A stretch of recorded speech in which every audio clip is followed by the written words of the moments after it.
শিৰোনাম মোৰ দেশ। কবি সুগন্ধি পখিলাৰ কবি হীৰেন ভট্টাচাৰ্য। মোৰ প্ৰাণৰ প্ৰাণৰ, মোৰ গানৰো গানৰ মোৰ দেশ। মোৰ প্ৰতিটো কামে, মোৰ প্ৰতিটো চিন্তাই এই দেশৰ বুকুত ৰচে শইচ খনুৱালীৰ ভৱিষ্যতৰ সপোন। মোৰ জীৱনৰ আহে আহে, মোৰ যৌৱনৰ কুহে কুহে সপোনৰ কাৰল।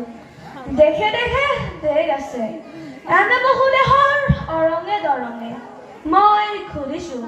বহু বন্ধুৰ সতে হাতে হাত ধৰি ঘূৰিছো। কেতিয়াবা সাগৰ পাৰত, কেতিয়াবা খেজুৰ তলত, নতুবা পাহাৰ তলিত খন্তেক জিৰাইছো। বন্ধুৰ সতে প্ৰাণ খুলি প্ৰাণৰ কথা পাতিছো। তাৰ পিছত আকৌ আৰম্ভ কৰিছো নতুন যাত্ৰা। এনে বহু যাত্ৰাৰ শেষ মোৰ দেশ। যাৰ বুকুৰ উমে মোক দিছে ভাল পোৱাৰ আনন্দ, যৌৱনৰ প্ৰচুৰ্য, জীৱনৰ নতুন অৰ্থ। এই দেশৰ প্ৰতিটো পুৱাই মোলৈ লুকাই আনে ঐশ্বৰ্যৰ বিপুল সম্ভাৰ।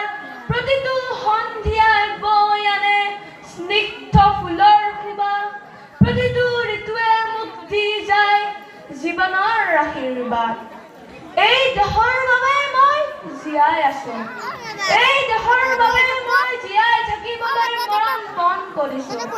ৰনোৱা বনোৱা হালোৱা এই সকলোৰে মাজত ঐক্য হৈ মই আছো। বিৰোধৰ মাজত সংগতিৰ সম্ভাৱনা হৈ মই আছো।